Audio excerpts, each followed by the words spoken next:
الرحمن الرحيم الحمد لله رب العالمين والصلاة والسلام الأتمان الأكملان على نبينا محمد وعلى آله وصحبه أجمعين أما بعد السلام عليكم ورحمة الله وبركاته. Ramadan Mubarak po sa ating lahat. Alhamdulillah, tayo nagpapasalamat kay Allah subhanahu wa ta'ala at ngayon ay ika-13 araw na ng pag-aayuno sa dakilang buwan ng Ramadan. At patuloy pa rin tayo sa pagtalakay ng mga karagdagang kaalaman sa buwan ng Ramadan natin sa inyo ng New Muslim Academy Philippines. Inshallah po ngayon ay tatalakay natin ang mga ilang paksa sa maikling aklat na akhta'un yaka'u fiha ba'du as-sa'imin o mga pagkakamali na o paglabag na nangyayari sa ilang mga nag-aayuno. At bago talakayin yung talagang mga pagkakamaling ito, ay yun munang mga nakasisira ng pag-aayuno, bagamat ito ay pamilyar na sa atin. So, una sa mga bagay na ito, at pinakamabigat, al-jima' o ang pakipagtalik. At pag sinabing pakikipagtalik sa Islamikong pananaw ng Sharia, ay ang mismong sexual intercourse, yung pagpasok ng ari ng lalaki sa babae ng ganap na ito o yung bandang unahan lamang. At kapag ito ay napatunayan o nangyari sa isang nag-aayuno, ay masisira ang kanyang pag-aayuno. Sa lahat ng mga mababanggit natin ng mga bagay na muftirat na tinatawag o nakasisira ng pag-aayuno, ay mayroon kang kasalanan sa sadyang pagsasagawa nito. Masisira ang pag-aayuno sa araw na yon, babayaran pagkatapos ng Ramadan, yung araw na yaon. At dito sa jima o pakikipagtalik ay may kailangan pang gawin. Ayon din sa hadith ng Propeta sallallahu alaihi wasallam na nangyari sa isang sahabi na siya ay nagawa niya ito sa araw ng kanyang pag-aayuno. Inutusan siya magpalaya ng alipin. Hindi niya kaya ay inutusan siya na mag-ayuno ng 2 buwang sunod-sunod.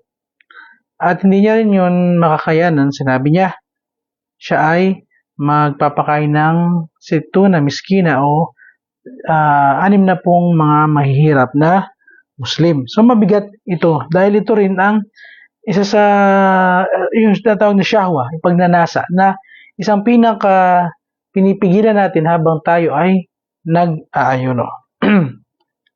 Kabilang din sa mga bagay na ito ay inzalul mani o paglabas ng similya sa lalaki man o babae ng sinasadya. So, hindi kasama dito yung dahil sa sobrang lamig, init, kaba, takot, o kaya naman ay kapag ka siya ay natutulog, ay lalabas dito ang yung tinatawag na wet dreams. Kaya, ito ay mga bagay na hindi kontrol ng tao, pero maaaring mangyari sa kanya. Ang sinasabi dito, inzalul mani, ay yung kusang ginawa niya.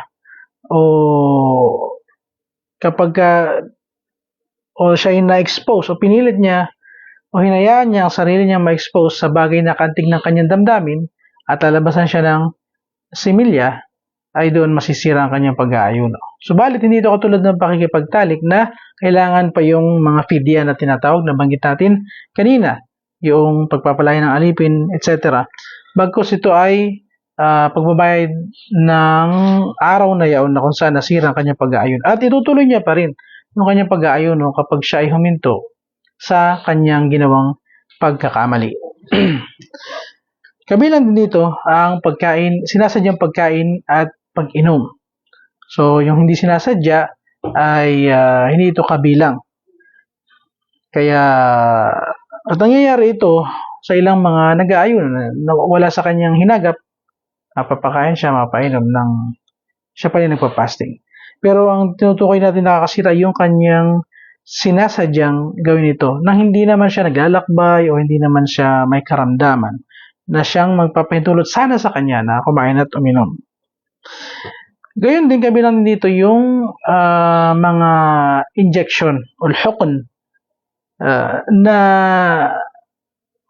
nagsisilbing pagkain. Halimbawa yung dextrose at iba pang katulad nito na maaaring magbigay ng sense of pagkabusog sa atin o tutuloy sa ating mga sikmura o sa ating mga dalawian na pwede tayong hindi kumain at uminom dahil doon.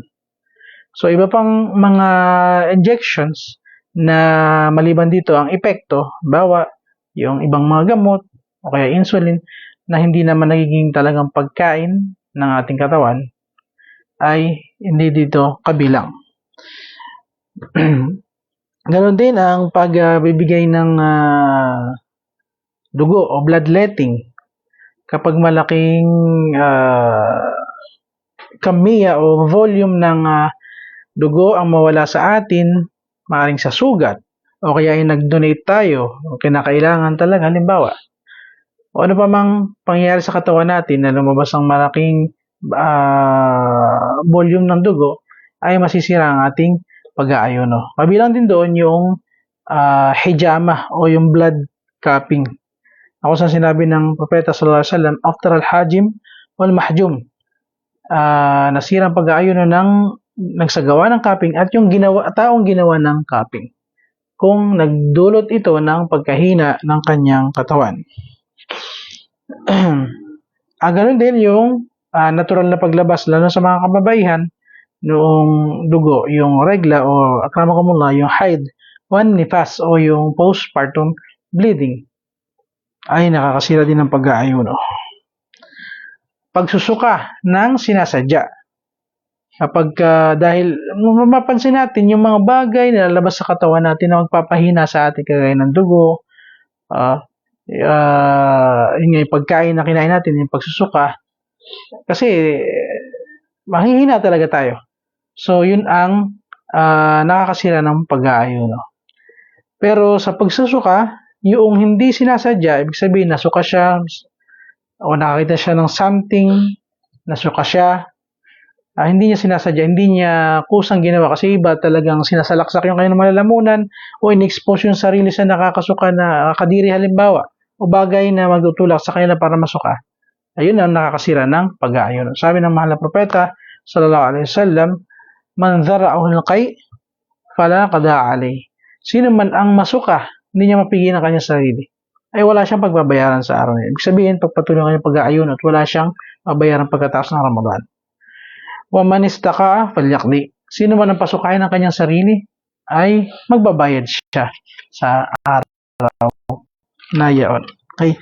So, yun ang generaling mga nakasisira o muftirat ng sa pag-aayuno natin sa Ramadan man at hindi Ramadan. Ngayon, dumako tayo doon sa mga mukhalafat, mga paglabag o pagkakamali ng mga nag-aayuno, nagaganap sa mga nag-aayuno. Una doon, al-jahlu bi ahkam as-siyam wa wajibatihi wa sunanihi. Ang kawalang kabatiran o kamangmangan sa mga panuntunan ng pag-aayuno, mga obligadong gawin at mga sunnah na isagawa. Sa isang nag-aayuno, sa isang Muslim na sa tamang pag-iisip, tamang edad, hindi naglalakbay, walang kapansanan, at siya ay dumating sa kanyang Ramadan, naman siya ay dumating musyahra falyasum, mag-aayuno siya, kapag pasok na Ramadan, ay kinakailangan niya na hindi lamang ihanda ang kanyang katawan, sarili, bagkus ihanda niya rin ang kanyang kaisipan, na alamin niya ang mga obligado sa pag-aayuno, yung mga dapat niya isagawa, dapat niyang iwasan, mga sunnah na makapagpaparami ng kanyang gantimpala sa kasabay ng kanyang pag-aayuno. So, hindi lamang siya makikasabay sa ilan. Bagkus, siya ay alam niya kung anong gagawin. Alam niya dapat iwasan. Alam niya dapat na gawin para mapataas ang kanyang gantimpala. At ito sa pamamagitan ng pag-aaral, pagbabasa sa mga batas na may kinalaman sa pag-aayuno. فَإِنَّهُ يَجِبُ عَلَى كُلِّ مُسْلِمٍ بَالِغٌ عَاقِلٌ أَدْرَكَهُ رَمَضَانَ أَنْ يَكُونَ مُلِمًّا بِأَحْكَامِهِ. Dapat ay alam niya ang pinaka-basic na mga batas sa pag-aayuno, allati la yasihhu siyamu illa biha, na kung saan ay hindi magiging tama ang pag-aayuno liban sa pamamagitan nito, hatta la yaqa'a fil mukhalafat allati tubtilu sawmahu, na upang siya ay hindi makagawa ng mga paglabag na magpapawalang bisa ng kanyang pag-aayuno. Kalawa, al-iftaru bisabab al-akl nasiyan. May nabanggit natin kanina na may ilan sa atin o maaaring nangyayari sa atin o mangyayari na tayo makakainom ng hindi sinasadya. So, kapag ganun ang nangyayari sa atin, ay ituloy pa rin natin ating pag-aayuno. Hindi sabihin natin, ay, hindi ko sinasadyang makainom. Nalagok ko na, napasok na sa akin lalamunan, nasa tiyan ko na. Sira na yung pag-aayuno ko. Hindi na siya mag-aayuno the whole time. Hindi po. Bago sabi ng Propeta sallallahu alaihi wasallam, man nasiya wa huwa sha'im. Sino man ang makalimot habang siya ay nag-aayuno. Fa akala wa sharib. Siya'y nakakain o nakainom. Falyutimma sawmah. Ay gawin niya pa rin ganap at ituloy niya, kumpletuhin ang kanyang pag-aayuno. Fa innama at'amahu Allahu wa saqahu. Sapagkat si Allah ang nagpakain at nagpainom sa kanya. So nakita ni Allah na may kahinaan siya. Ay sinadya niya yun. Ni Allah subhanahu wa ta'ala, pinahintulot niya yun. Pero sa atin, hindi natin sinadya na nagawa natin. Kung yun ang hindi sinadya, ay walang problema hinggil doon. Ganun din, pagkakamali ng iba, at talaffuz bin niyya, yung sinasabi pa nila, yung kanilang niyya ng pag-aayuno. Hindi na po yun kinakailangan. Sabi natin mga maalam, صيام رمضان لا يحتاج إلى تجديد النية في كل لياليه بل تكتفي نية الصيام عند دخوله. Hindi na kailangan gabi-gabi ay mag-intensyon ng pag-aayuno ang isang Muslim sa kanyang gagawing pag-aayuno sa buwan ng Ramadan. Bago sapat na yun sa pagpasok ng Ramadan, okay na yun. Sapat na yun na intensyon para sa buong buwan. Unless may mangyari sa kanya na maputol yung kanyang pag-ayuno. Halimbawa, siya naglakbay, nagkasakit na may mga araw na hindi siya nag-ayuno, 1 o 2 araw, mahigit pa. At babalik muli siya sa pag-aayuno, kailangan sa gabi nang bago yung pag-aayuno na yun, ay mag-i-intensyon siyang muli kasi naputol yung kanyang ginagawang pag-aayuno. So, kailangan ng bagong pagnanais. Isa pa na mga mukhalafa ay yung pagpapatindi ng pagmumug at pagsinghot sa ginagawang wudu. So, ang wudu ay kondisyon ng bago magsala. At sa pagsasagawa nito, ang sunna ng Propeta sallallahu alaihi wasallam ay ang pagmumug at pagsinghot ng matindi. Pagkaikutin natin sa ating mga bibig at pagsinghot ng malalim na bahagi ng ating mga ilong. Liban sa pagkakataon na tayo ay nag-aayuno. Sabi ng Propeta sallallahu alaihi wasallam, "Balligh fil istinshaq illa an takuna sa'iman." Patindihin niyo ang inyong pagmumumog sa iba'y pagsinghot. Liban na kayo ay nag-aayuno. Bakit? Sapagkat mayroong manfad o may daanan mula sa ating, syempre sa bibig, diretso sa lalamunan. Yung sa ating ilong, mayroon din siyang daanan doon. Kaya nga minsan yung ating sipon, plema na mula sa ilong ay natutuloy sa ating lalamunan dahil meron daanan doon o manfad na doon siya dadaan. So, ganun din na kapag suminghot ka ng masyadong marami, maaring wala kang magagawa kundi malunok mo yun. So, para maiwasan yung ganung kalagayan, ay huwag na nating sapat na nabasahin ang pinaka-unahan ng bibig at mga ngipin. Sapat na basahin yung bandang unahang butas ng ating mga ilong sa pagsasagawa ng istinshaq at madmadah, pagsinghot at pagmumumog sa ating wudu. Bal'un nakhama. Mainam din na yung ating mga plema, hindi man natin maiwasan, ay huwag nating lunukin. O pag-ipon laway, tas lulunukin. So, hindi yun mainam na gawain ng isang nag-aayuno. Ganun din, kabilang doon, yung patuloy na pag-aayuno kung mayroong pasakit o kahirapang nararamdaman. Bawa, gusto niya tapusin yung pag-aayuno niya, hirap na siya. Maaari, napagod siya. O kaya naman ay halimbawa, sabihin natin na may nangyari sa kanya, na halimbawa nahilo siya, o nagtatay, akramakumullah, diarrhea, o ano pa mang matinding kalagayan na ang kasagutan dito para sa kanya ay kumain at uminom para ma-refresh yung kanyang katawan, bumalik yung kanyang sigla, electrolytes, whatever na makakatulong sa kanya. Ay ayaw niyang gawin yon. Sabi nila subhanahu wa ta'ala, "Faman kana maridan aw ala safarin fa iddatun min ayamin ukhra." Sino man sa inyong may karamdaman o pasakit sa kanya, mahirapan siya mag-ayuno o naglalakbay, yung mga pagpapahintulot sa kanila, ay mag-ayuno sa ibang mga araw na lamang. Ibig sabihin pagkatapos ng Ramadan. Dahil ayaw natin ng pinsala sa atin. Yuridu Allah bikumul yusra wala yuridu bikumul usra. Ang gusto ni Allah para sa inyo ay ang pagpapadali. Yung maalwan na kalagayan. Hindi pagpapahirap at pasakit. Ganun din, kabilang din dito, al-imtina wa isti'mal al-hukm ghayr al-mughaddi lil-marid. So, sabi natin kanina na yung mga injections na nagsisilbing pagkain o nakakabusog o dumidiretso sa ating mga sikmura, sa ating mga daluyan, yun tayo kakain at iinom, ay yun ang nakakasira ng pag-aayuno. Yun namang hindi. Bawa mga gamot, ini-inject. Hindi yung gamot natin i-take sa orally.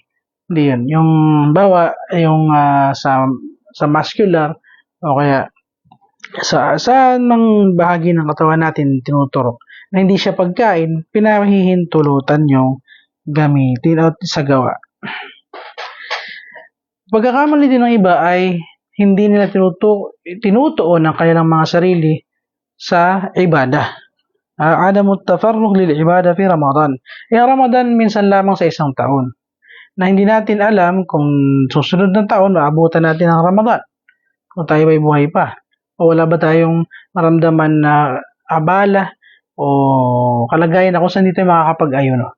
Ngayon nasa maayos tayong kalagayan, ay hindi natin tinutuon ating mga sarili sa pagbabasa ng aklat ni Allah, sa paghanap ng kaalaman, sa pakikinig sa mga kabutihang payo, sa pagdarasal di lamang nung 5 times a day bagkus nung tarawih, at iba pang mga kabutihang gawain, pagpapakain, ay nakakapanghinayang. Raqiba anfun man adrakahu Ramadan wa lam yughfar lahu, sabi ng propeta sallallahu alaihi wasallam, kapigatian sa tao na binabutan siya ng Ramadan, subalit hindi napatawad yung kanyang kasalanan kasi hindi siya nag-focus sa mga gawain ito, hindi siya naging seryoso. Maaaring itinulog niya lang yung kanyang pag-aayuno. So hindi, ito ay fursa, pagkakataon sa atin, kailangan natin pakinabangan, samantalahin natin ang pagkakataon na ito. Pagkakamali din ng iba ay yung pagpipigil sa mga kababaihan na magsala sa masjid. Lalo ng salatut tarawih na gusto nilang makapakinig sa imam o pagbabasa ng Quran na kasama ang imam bukod sa kanilang sarili lamang sana sa tahanan. So, ang sabi ng propeta sallallahu alaihi wasallam, la tamna'u ima Allah masajid Allah. Huwag niyong pigilan ng mga kababaihan sa pagtungo nila sa kung nais sila magtungo sa mga tahanan ni Allah. Wabuyutuhun na khairun lahunna. Gayon pa man ang kanilang mga tahanan mas mainam para sa kanila.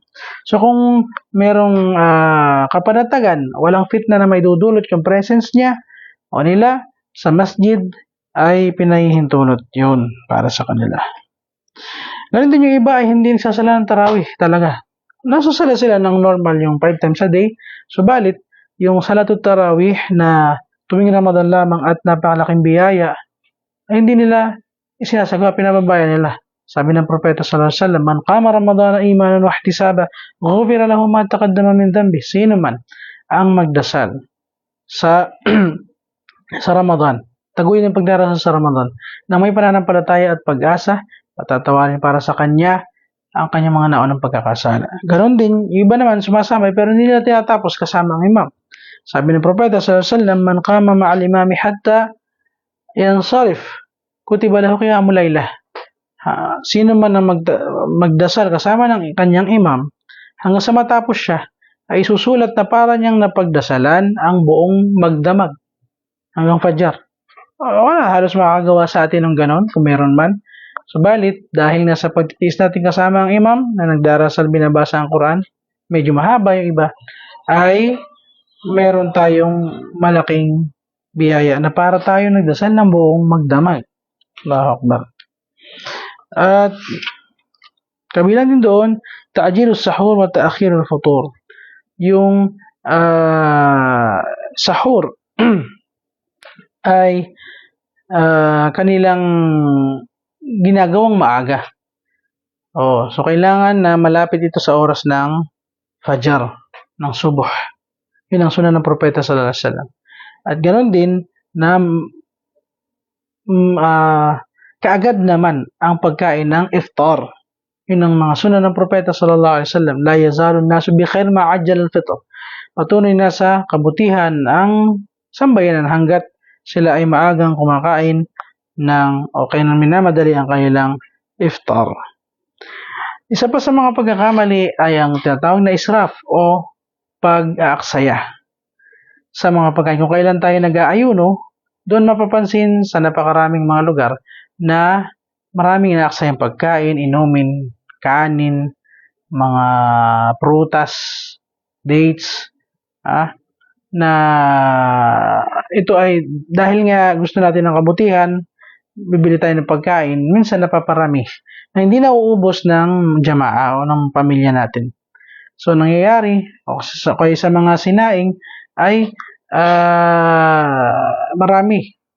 Ulam, marami masyado. Kaya naaksaya, nasisira, at hindi napapakinabangan. So, yun ay malaking pagkakasala.